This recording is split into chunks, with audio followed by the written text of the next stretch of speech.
প্রিয় মুক্তিকামী ছাত্র জনতা, আমরা দেখতে পাচ্ছি যে আমাদের এই অভ্যুত্থান এবং বিপ্লবের পরেই দেশে অরাজকতা নাশকতা করছে ফ্যাসিস্ট এবং তাদের দোসররা। আমরা দেখতে পাচ্ছি যে বিভিন্ন জায়গায় এখন গোলাগুলি চলছে, মন্দিরে হামলা হচ্ছে এবং নাশকতা ও লুটপাট করছে। আমরা মনে করি আমাদের যে ছাত্র নাগরিকদের অভ্যুত্থান তাকে নস্যাৎ করার জন্যই পরিকল্পিতভাবে এই ধরনের ঘটনা হচ্ছে।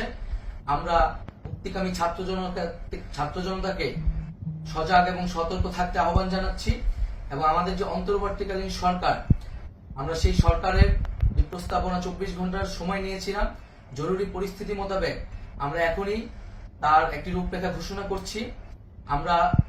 আমরা সিদ্ধান্ত নিয়েছি যে সর্বজন গ্রহণযোগ্য আন্তর্জাতিক খ্যাতিসম্পন্ন নোবেল পুরস্কার বিজয়ী ডক্টর মোহাম্মদ ইউনূসকে প্রধান উপদেষ্টা করে অন্তর্বর্তীকালীন সরকার গঠন করা হবে এবং ডক্টর মোহাম্মদ ইউনূসের সাথেও আমাদের কথা হয়েছে।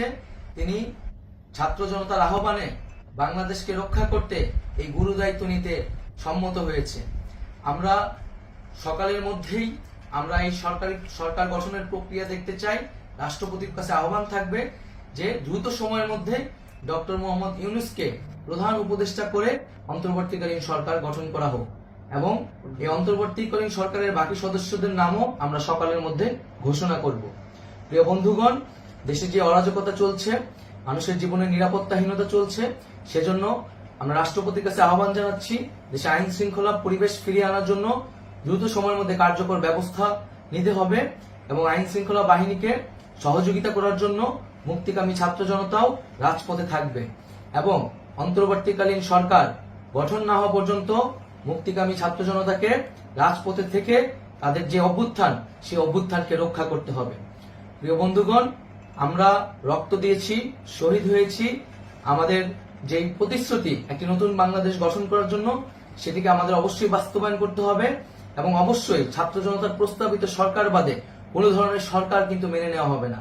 আমরা বলেছি কোনো ধরনের সেনা শাসিত সরকার অথবা সেনা সমর্থিত সরকার অথবা এই ফ্যাসিস্টদের দোসরদের কোনো বিটিম সরকার কিন্তু আমরা মেনে নেব না। কোনো গণবিরোধী সরকারকে মেনে নেওয়া হবে না।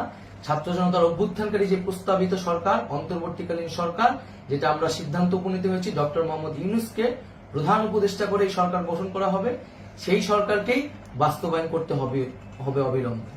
আগামীকাল সকাল থেকে সকলকে আহ্বান জানাচ্ছি রাজপথে থাকার জন্য এবং আমাদের যে সাম্প্রদায়িক সম্প্রীতি এবং রাষ্ট্রীয় সম্পদ রক্ষা কমিটির ঘোষণা হয়েছে বৈষম্যবিরোধী ছাত্র আন্দোলনের নেতৃত্বে, সকল পাড়ায় পাড়ায় এলাকায় এলাকায় সেই কমিটি পাহারায় থাকবে। আমাদের সংখ্যালঘু কমিউনিটিকে আমাদের রক্ষা করতে হবে, রাষ্ট্রীয় সম্পদ এবং এই দেশকে রক্ষা করতে হবে আমাদের।